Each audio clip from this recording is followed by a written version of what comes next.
The helicopter descended through the scorching Texas heat like a metallic vulture, its rotors slicing through the humid air above Blackwood Ranch.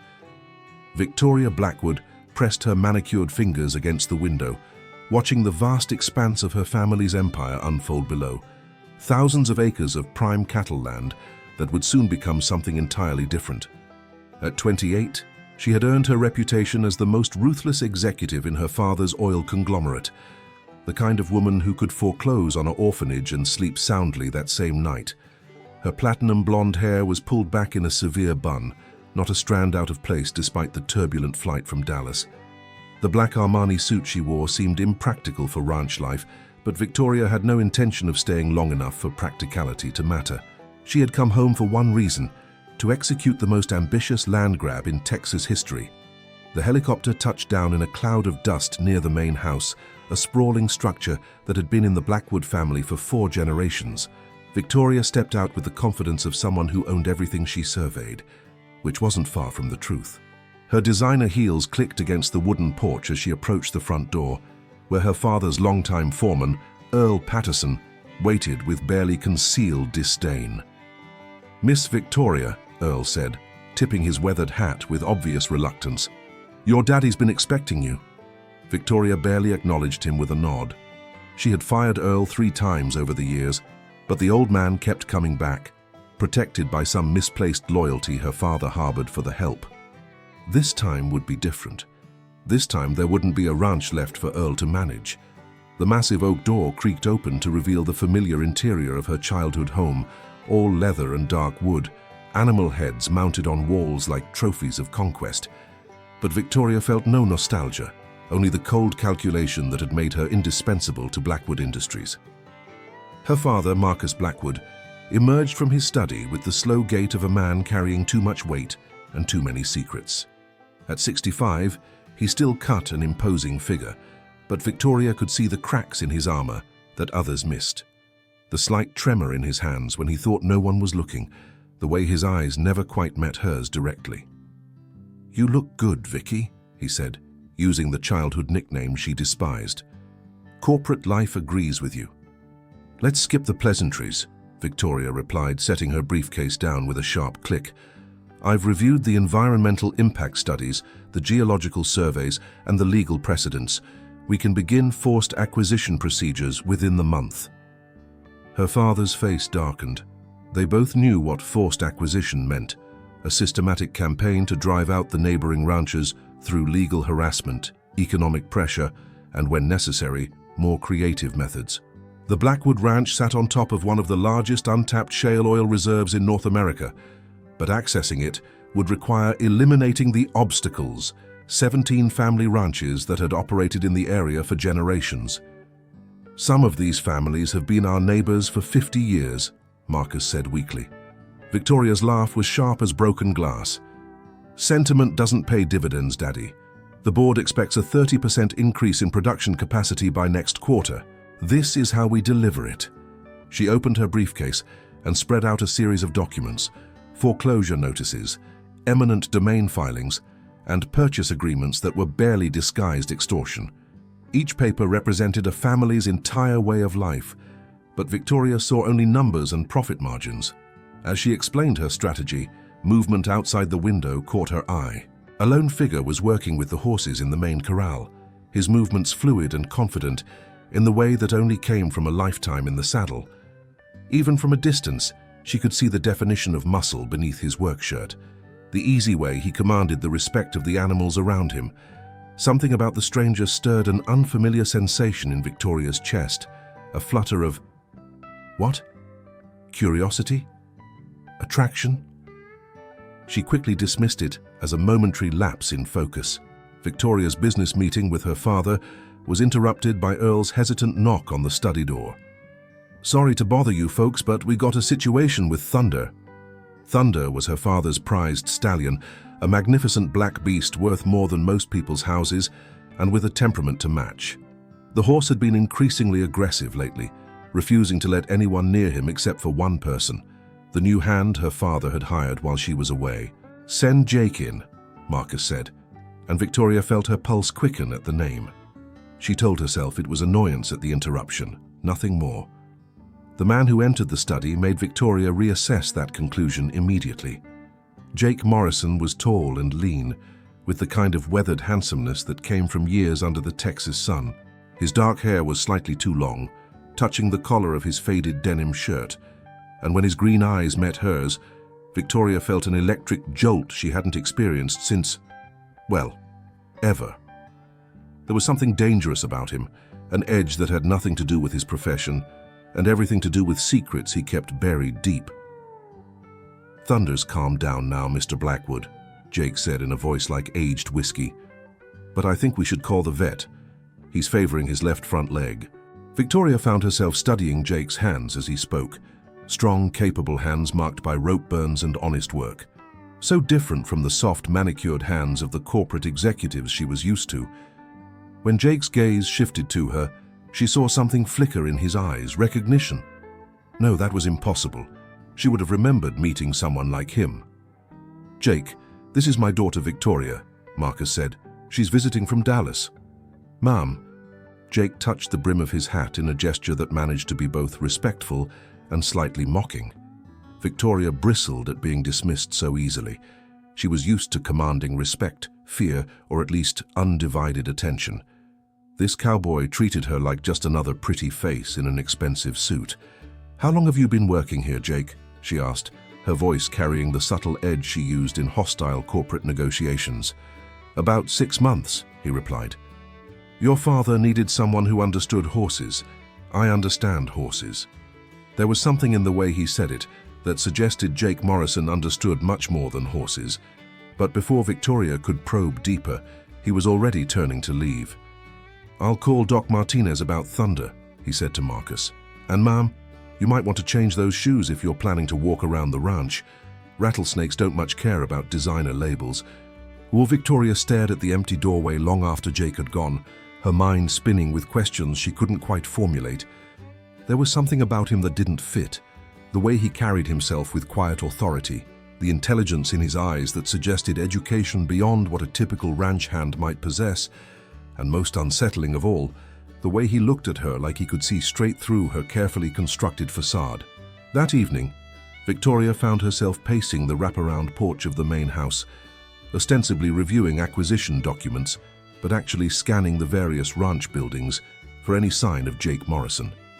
She told herself she was conducting due diligence, getting to know the employees she would soon be firing. The truth was more complicated and far more unsettling. She spotted him near the stable, grooming Thunder with the patient expertise of someone who truly understood the magnificent animal. The stallion, usually temperamental and aggressive, stood perfectly still under Jake's ministrations, occasionally nuzzling his shoulder in a display of trust that had taken months to develop. Victoria found herself walking toward the stable before she consciously made the decision to do so. "He trusts you," she observed, approaching the stall with careful steps. Thunder's ears flicked in her direction, but he remained calm under Jake's steady influence. "Trust has to be earned," Jake replied without looking at her. "Most people want to shortcut the process, but horses see through pretense better than humans do." Victoria bristled again at what felt like another subtle criticism. "Are we talking about horses, Mr. Morrison?" This time Jake did look at her, and the intensity in his green eyes made her breath catch. "We're talking about whatever you want to talk about, Miss Blackwood, but I should warn you, I'm not easily impressed by money or threats." "What makes you think I'm threatening you?" "Because that's what Blackwoods do," Jake said simply. "It's in your nature." The casual way he said it hit Victoria like a physical blow. She was used to being feared, respected, even hated, but this quiet dismissal was something entirely new. Before she could formulate a cutting response, Jake continued grooming Thunder as if she wasn't there, effectively ending the conversation on his terms rather than hers. Victoria's sleep was restless that night, plagued by dreams of green eyes and calloused hands. She woke before dawn with an unfamiliar restlessness gnawing at her insides, something that felt dangerously close to longing. By the time she made it to the kitchen for coffee, Jake had already been working for hours. Through the window, she could see him repairing a section of fence that had been damaged in the previous night's storm. The way he moved with economical precision, every motion serving a purpose, was hypnotically attractive to a woman who had spent her adult life in boardrooms full of wasteful posturing.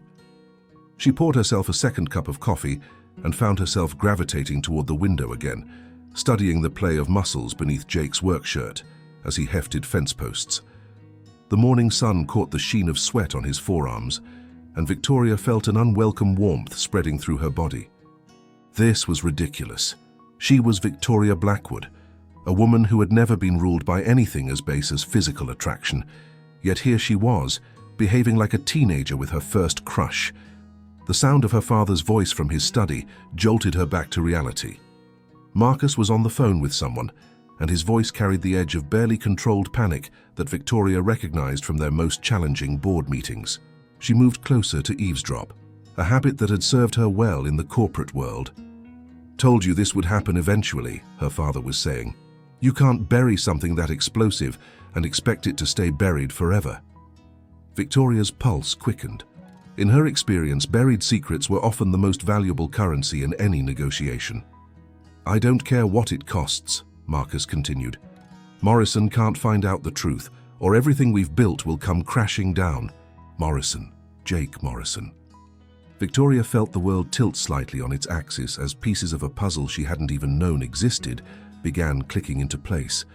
Her father wasn't just worried about some random ranch hand discovering proprietary information. He was terrified of what Jake specifically might uncover. The phone call ended abruptly, and Victoria quickly moved away from the door, her mind racing. She had always prided herself on reading people, on seeing through their masks to the motivations underneath. But Jake Morrison was proving to be an enigma, wrapped in denim and leather, and now she was beginning to understand why. That afternoon, Victoria made a decision that went against every instinct she had developed as a corporate strategist. Instead of approaching the situation with her usual methodical precision, she decided to take a direct approach. She found Jake in the equipment barn, methodically cleaning and organizing tools with the same careful attention he brought to everything else. "We need to talk," she said without preamble. Jake looked up from the harness he was mending, his expression unreadable. "About what, Miss Blackwood?" "About why my father is terrified of you finding out the truth about something." For the first time since meeting him, Victoria saw Jake's carefully controlled mask slip. Something flickered across his features, surprise, anger, maybe even fear, before the neutral expression returned. "I think you might be mistaken," he said carefully. "I'm just a ranch hand who's good with horses." Victoria stepped closer, close enough to catch the scent of leather and honest sweat that clung to his skin. "Cut the bullshit, Jake. Whatever game you're playing, I want in." Jake set down the harness and studied her face with an intensity that made her feel exposed. "I really don't know, do you? Know what? Who I am. What your family did to mine." The words hit Victoria like a physical blow. Family connections, old grudges, buried secrets. Suddenly, her father's panic made terrible sense. Jake Morrison wasn't just a ranch hand who had happened to drift into their lives. He was here for a reason, with an agenda that could threaten everything the Blackwoods had built.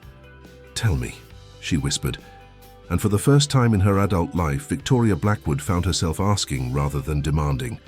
Jake was quiet for so long that she thought he might not answer. When he finally spoke, his voice carried the weight of old pain and carefully nursed anger. 20 years ago, your father made a deal with some very dangerous people. The kind of people who don't accept failure or betrayal lightly. My family got caught in the crossfire." Victoria's mouth went dry. 20 years ago, she had been 8 years old, blissfully unaware of the darker aspects of her father's business dealings. But she had heard whispers over the years, rumors about how Marcus Blackwood had built his empire so quickly in such a competitive industry. "What happened to your family?" she asked, though she wasn't sure she wanted to know the answer. Jake's green eyes hardened to chips of jade. "They died, Miss Blackwood. All of them. And I've spent the last 15 years trying to prove your father was responsible." Victoria staggered backward as if Jake had physically struck her. The casual way he delivered such devastating information made it somehow more terrifying than if he had shouted it. She had always known her father was ruthless in business, but murder? Even for a Blackwood, that crossed lines she hadn't imagined existed.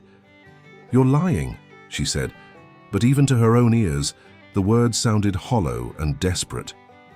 Jake pulled a worn leather wallet from his back pocket and extracted a faded photograph. He held it out to her with hands that trembled almost imperceptibly, the first crack in his controlled facade she had witnessed. The photo showed a family of 4 standing in front of a modest ranch house. A man who shared Jake's strong jawline and intelligent eyes had his arm around a beautiful woman with long, dark hair. 2 children stood in front of them, a teenage boy who was unmistakably a younger version of Jake, and a little girl with pigtails and a gap-toothed grin. Sarah was 7, Jake said quietly. She wanted to be a veterinarian when she grew up. Used to practice on our barn cats, bandaging their paws with strips torn from Mom's old sheets. Victoria's hands shook as she took the photograph. The family looked happy, complete, utterly normal. Everything her own cold, calculating family had never been. What happened to them? Jake took the photo back and stared at it for a long moment before returning it to his wallet. Your father needed land for his first major drilling operation. Our ranch sat on a geological formation that would have given him access to 3 different oil reserves. Dad refused to sell, even when Marcus offered twice what the property was worth. Victoria felt a chill that had nothing to do with the barn's cool interior. This was exactly the kind of situation she was orchestrating now, just on a larger scale. So he made us an offer we couldn't refuse, Jake continued, his voice taking on a bitter edge. Strange accidents started happening. Cattle got sick and died, equipment broke down. Our water well was mysteriously contaminated. When Dad still wouldn't sell, things escalated. Jake, Victoria began, but he held up a hand to silence her.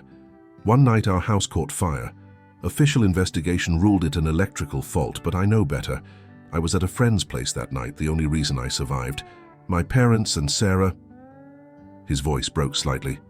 They never made it out. Victoria felt sick to her stomach. She had orchestrated dozens of hostile takeovers, had destroyed companies and ended careers without losing a moment's sleep. But the thought of her father murdering an innocent family, including a 7-year-old girl, made her physically ill. Why are you telling me this? She managed to ask. Jake's green eyes met hers with an intensity that seemed to see straight through to her soul. Because I've spent 15 years planning my revenge, and you, Victoria Blackwood, are about to become the key to everything. Before she could ask what he meant, Jake moved closer, close enough that she could feel the heat radiating from his body. I know what you're planning with the neighboring ranches, the forced acquisitions, the legal harassment, the systematic destruction of families who've lived here for generations. It's the same playbook your father used 20 years ago. Victoria's corporate instincts kicked in, overriding her emotional shock. You can't prove any of this. Whatever you think you know about my father, hearsay and conspiracy theories won't hold up in court. Jake smiled, but there was no warmth in the expression. Who said anything about courts? I'm not interested in legal justice, Miss Blackwood. I want the kind of justice that can't be bought or manipulated. The threat in his words should have sent Victoria running for the safety of the main house. Instead, she found herself moving closer to him, drawn by a dangerous magnetism she couldn't explain. What do you want from me? I want you to help me destroy your father's empire from the inside. The proposal hit Victoria like a lightning bolt. Jake was asking her to betray everything she had ever known, to turn against the man who had raised her and the company that had shaped her identity. It was insane, impossible, and yet, why would I do that? She whispered. Jake reached out and traced his finger along her jawline with surprising gentleness. The simple touch sent electricity shooting through Victoria's entire body, awakening sensations she had never allowed herself to feel. Because deep down, you know I'm telling the truth. And because despite everything your family has done, I see something in you that's different, something worth saving. Victoria caught his hand in hers, her pulse racing at the contact. You don't know anything about me. I know you're not as cold as you pretend to be, Jake said softly. I know you feel something when you look at me, something that scares you because it's real, and you've never allowed yourself anything real before. He was right, and that terrified her more than any corporate takeover or board meeting ever had. Victoria Blackwood had built her entire identity around being untouchable, invulnerable, immune to the messy complications of human emotion. But Jake Morrison was threatening to tear down those carefully constructed walls with nothing more than his presence and the promise of truth. "If I help you," she said slowly, "what happens to us?" Jake's thumb brushed across her lower lip, and Victoria felt her knees go weak. "That depends on how much you're willing to risk for justice and for love." That night, Victoria lay awake staring at the ceiling of her childhood bedroom, Jake's words echoing in her mind. She had always prided herself on making decisions based on logic and profit margins, but now she found herself in uncharted territory where emotions threatened to override everything she had been taught about survival in the corporate world. The smart play would be to report Jake to her father immediately, to expose his agenda before he could do any real damage. But every time she reached for her phone, she remembered the pain in his eyes when he spoke about his family, and her hand would fall back to her side.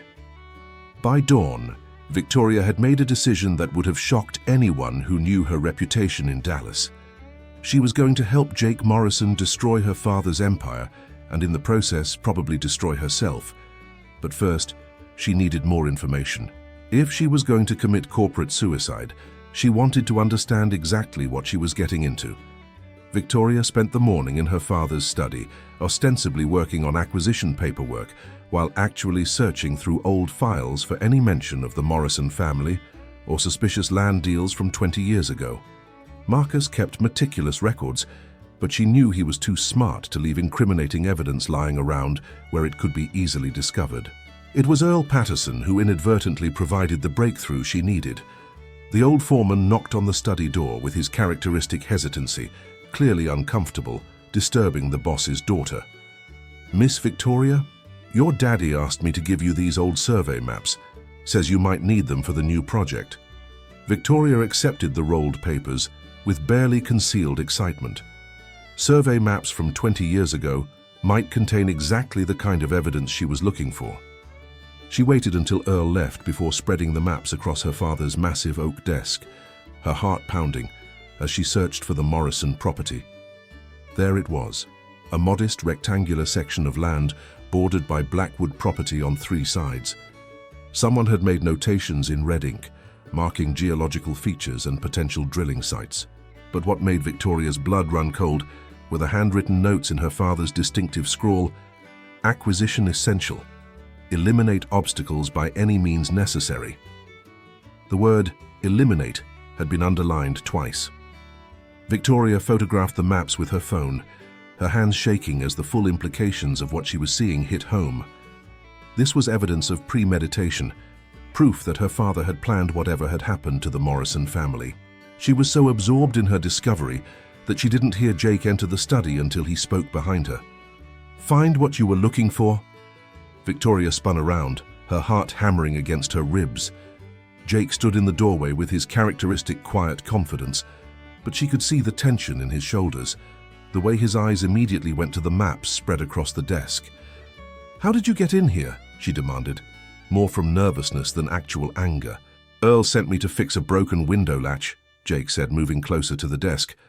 "But I think we both know that's not why I'm really here." Victoria should have felt violated by his presence in her father's private sanctuary, but instead she felt a strange sense of relief. The isolation of her discovery had been overwhelming, and having Jake there made her feel less alone with the terrible knowledge she had uncovered. "I found evidence," she said quietly, gesturing to the maps. "Notes in my father's handwriting about eliminating obstacles. It's not enough for a murder conviction, but it proves he was planning something." Jake moved around the desk to stand beside her, close enough that she could smell his masculine scent and feel the heat of his body.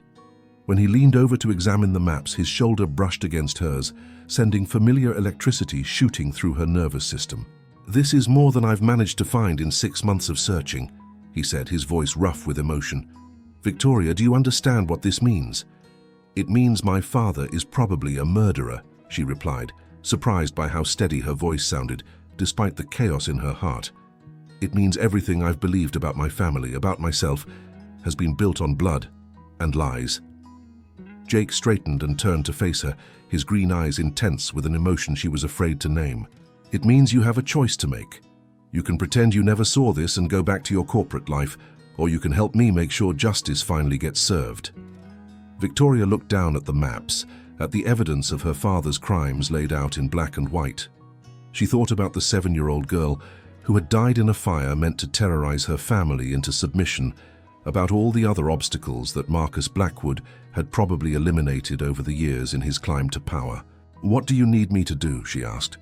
The relief that washed over Jake's features was so profound that Victoria realized how much her answer had meant to him. Without warning, he reached out and cupped her face in his hands, his thumbs tracing the line of her cheekbones with devastating gentleness. "Are you sure about this? Once we start down this path, there's no going back.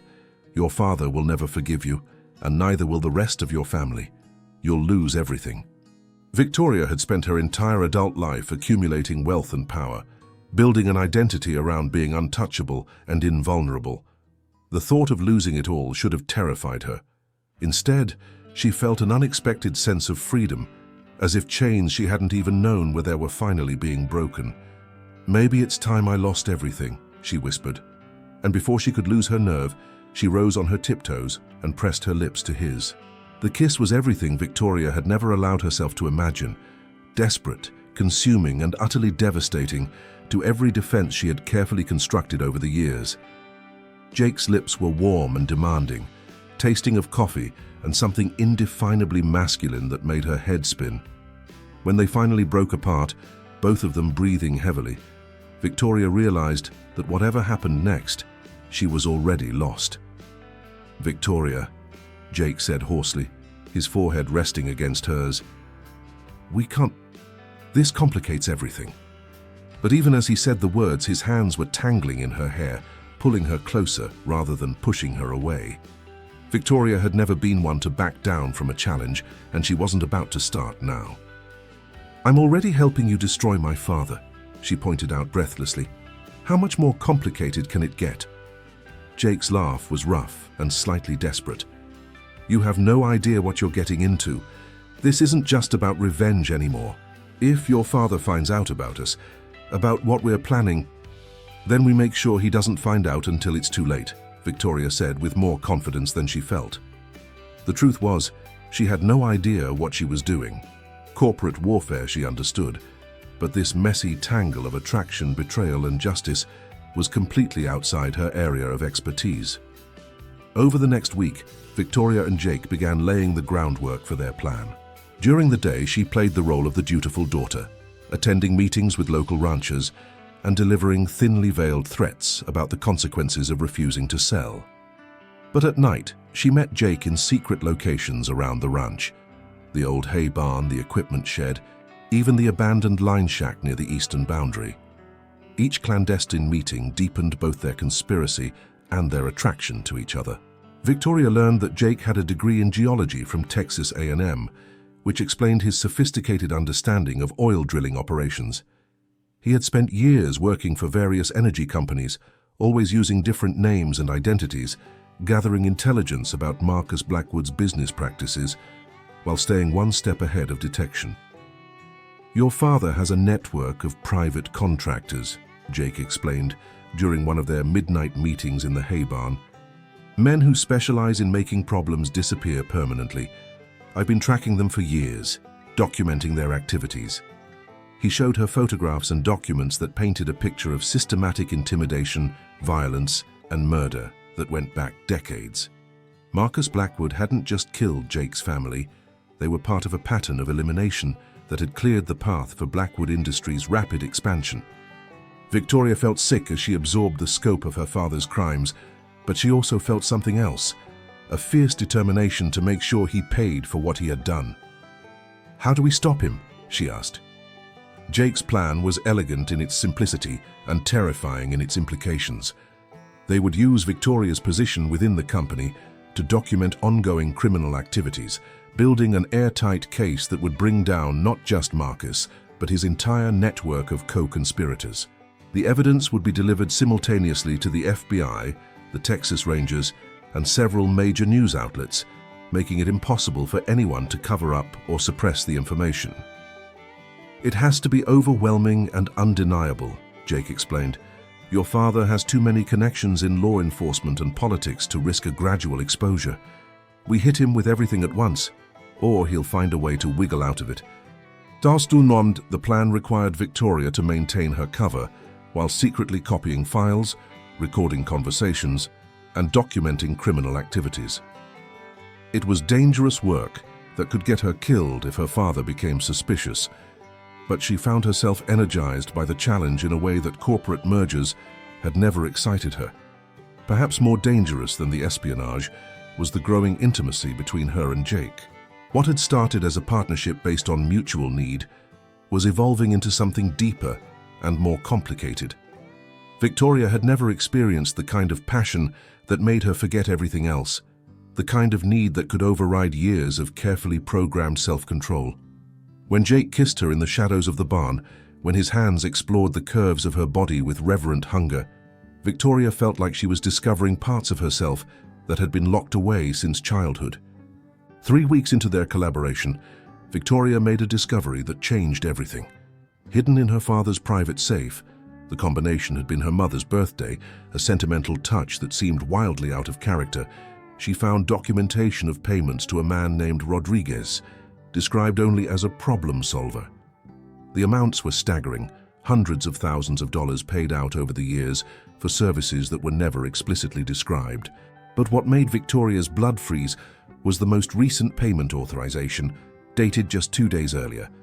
The memo attached to it read, "Jake Morrison, immediate termination required." Her father knew. Somehow, Marcus Blackwood had discovered Jake's true identity and was moving to eliminate him just as he had eliminated Jake's family 20 years before. Victoria's hands shook as she photographed the documents with her phone. She had to warn Jake immediately, but first she needed to figure out how her father had uncovered their conspiracy. The answer came to her with sickening clarity as she remembered Earl Patterson's nervous behavior over the past few days, the way he had avoided making eye contact with her, his obvious discomfort whenever Jake was mentioned. Earl had been reporting their activities to Marcus. The old foreman's loyalty to the Blackwood family ran deeper than Victoria had realized, and he had apparently decided that protecting Marcus from his daughter's betrayal was more important than whatever fondness he might have had for her. Victoria grabbed the incriminating documents and ran from the house, her designer heels clicking against the wooden porch as she sprinted toward the barn where Jake was working late with a sick calf. She had to reach him before Rodriguez arrived, had to warn him that their time had run out. But as she rounded the corner of the barn, Victoria saw a sight that stopped her heart. Jake on his knees in the dirt, his hands zip-tied behind his back, while a man she didn't recognize held a gun to the back of his head. Standing nearby with an expression of cold satisfaction was her father, Marcus Blackwood, finally showing his true face for the first time in Victoria's memory. Victoria's scream died in her throat as her father's cold eyes found hers across the barnyard. Marcus Blackwood looked like a stranger.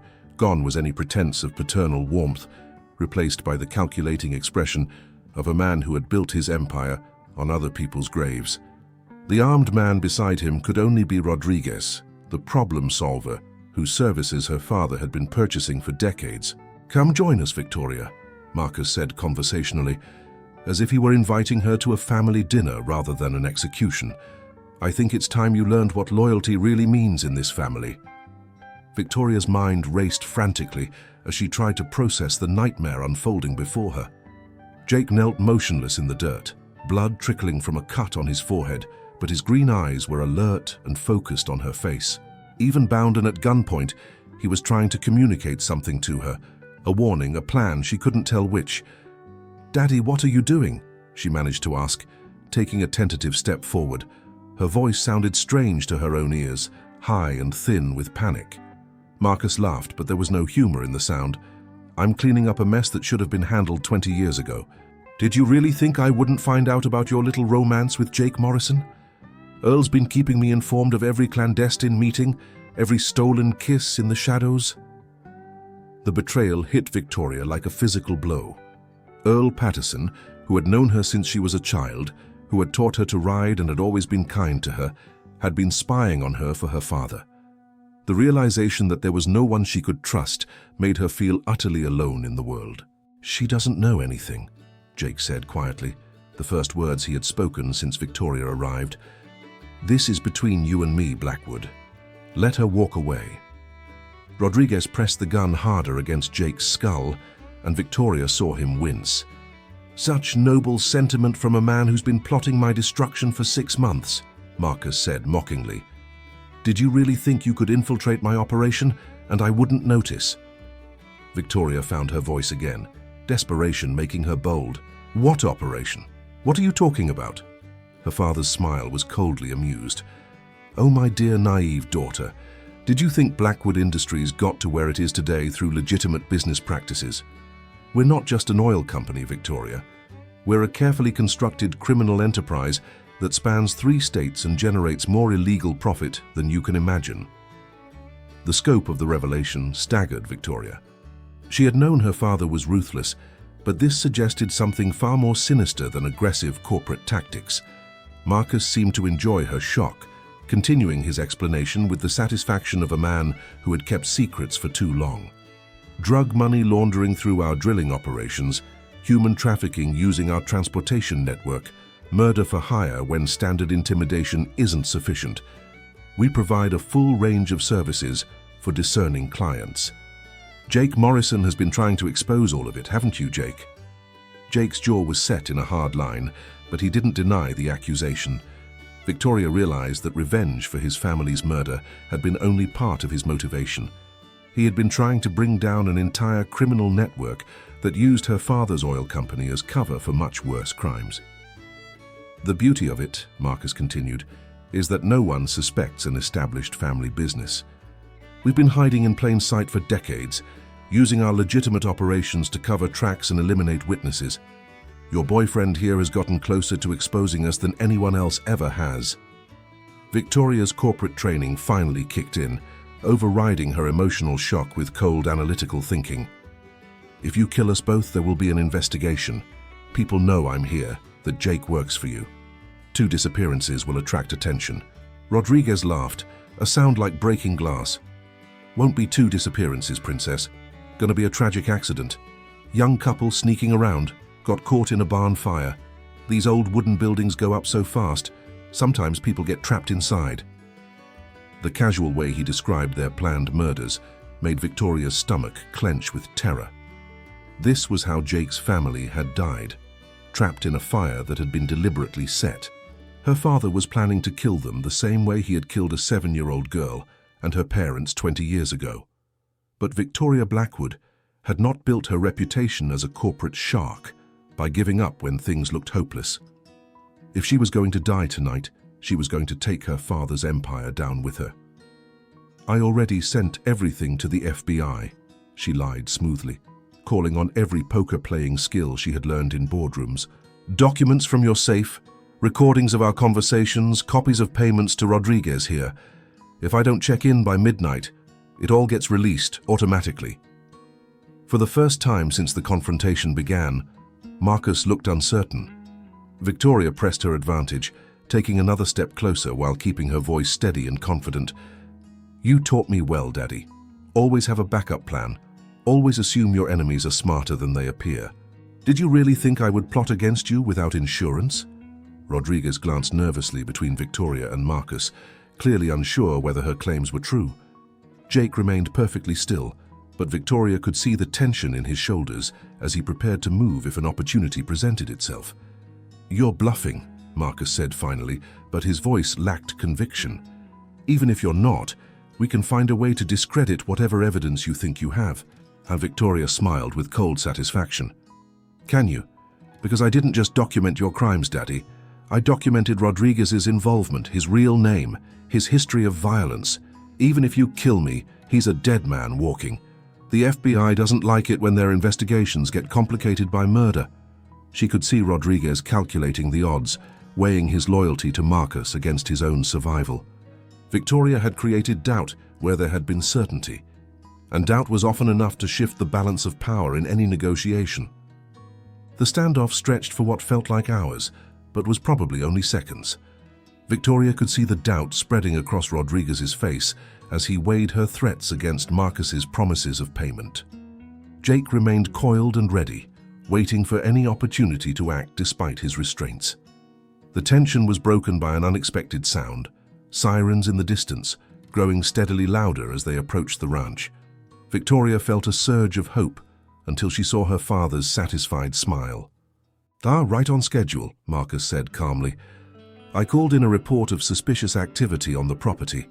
When the sheriff arrives, he'll find evidence of Jake Morrison's plan to burn down ranch buildings as part of his revenge scheme. So tragic that you got caught up in it, Victoria." The approaching sirens weren't rescue. They were part of Marcus's plan to cover up the murders he was about to commit. Victoria realized that her father had been orchestrating this confrontation from the beginning, using her emotional attachment to Jake to lure them both into a trap. But Jake Morrison had not survived 15 years of planning his revenge by being unprepared for contingencies. As Rodriguez turned slightly to look toward the approaching vehicles, Jake exploded into motion despite his bound hands. He rolled sideways and swept Rodriguez's legs, sending the gunman stumbling backward. The gun discharged harmlessly into the air as Rodriguez fought to maintain his balance. Victoria didn't hesitate. She lunged forward and grabbed a pitchfork that was leaning against the barn wall, wielding it like a weapon as she moved to cover Jake's position. "Stay back," she shouted at her father, who had pulled out his own gun, a small pistol that looked almost delicate in his large hands. Marcus's face was twisted with rage and disbelief. His carefully orchestrated plan was falling apart, and Victoria could see him struggling to regain control of the situation. "You stupid girl," he snarled. "Do you have any idea what you've cost me? What you've cost our family?" "I know what you cost Jake's family," Victoria shot back, keeping the pitchfork pointed at her father's chest. "I know about Sarah, the 7-year-old girl you murdered. I know about all of them." From behind her, she could hear Jake working frantically to free his hands from the zip ties, using the chaos to his advantage. Rodriguez had recovered his footing, but seemed unsure whether to go after Jake or focus on the woman threatening his employer. The sound of vehicles pulling up outside the barn interrupted the standoff. Car doors slammed, and Victoria heard multiple voices approaching. If these were Marcus's allies, she and Jake were finished. But the first person through the barn door wasn't a corrupt sheriff. It was Agent Sarah Chen of the FBI, followed by a team of federal agents with weapons drawn. "Marcus Blackwood, you're under arrest for conspiracy, murder, racketeering, and about 15 other federal charges," Agent Chen announced calmly, her weapon trained on Marcus. "Rodriguez, drop your gun and get on the ground. Now." The sight of federal agents pouring into the barn sent Rodriguez into a panic. Instead of surrendering, he raised his weapon toward Agent Chen, clearly intending to fight his way out of the situation. But Jake had finally freed his hands, and 20 years of rage and grief gave him the strength to tackle Rodriguez before he could fire. The two men crashed to the ground in a tangle of limbs, fighting desperately for control of the gun. Victoria watched in horror as they rolled across the dirty floor of the barn, each trying to gain the upper hand. The weapon was between them, pointed sometimes at Jake, sometimes at Rodriguez, the trigger finger of whoever happened to have control at any given moment. Marcus tried to use the distraction to escape, but Agent Chen was faster. Her shot took him in the shoulder, spinning him around and sending his own weapon flying. He collapsed against the barn wall, clutching his wound and staring at his daughter with an expression of absolute hatred. "This isn't over, Victoria," he gasped. "You have no idea how deep this goes, how many powerful people you've just made enemies of. They'll come for you." The fight between Jake and Rodriguez ended suddenly when the gun went off one final time. For a terrifying moment, Victoria couldn't tell who had been hit. Then Rodriguez went limp, blood spreading across his chest, and Jake rolled away with the weapon in his hands.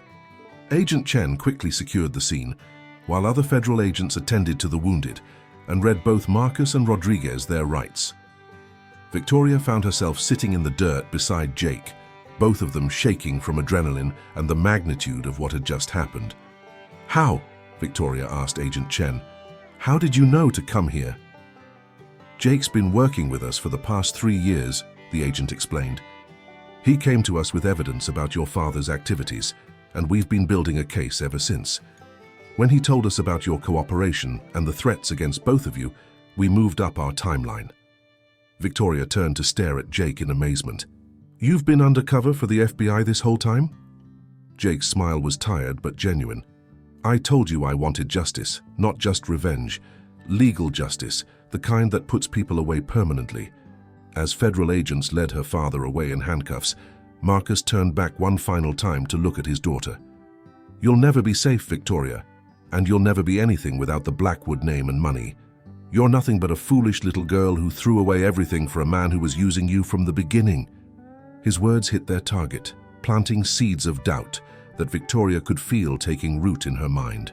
Had Jake been manipulating her emotions as part of his undercover operation? Had everything between them been nothing more than a convenient fiction designed to get her cooperation? Jake seemed to read her thoughts. He reached for her hand, his calloused fingers intertwining with hers. Victoria, look at me. What we have is real. Yes, I needed your help to bring down your father, but what I feel for you, that was never part of any plan. Agent Chen cleared her throat diplomatically. There will be time for personal conversations later. Right now, we need to get both of you to a safe location for debriefing.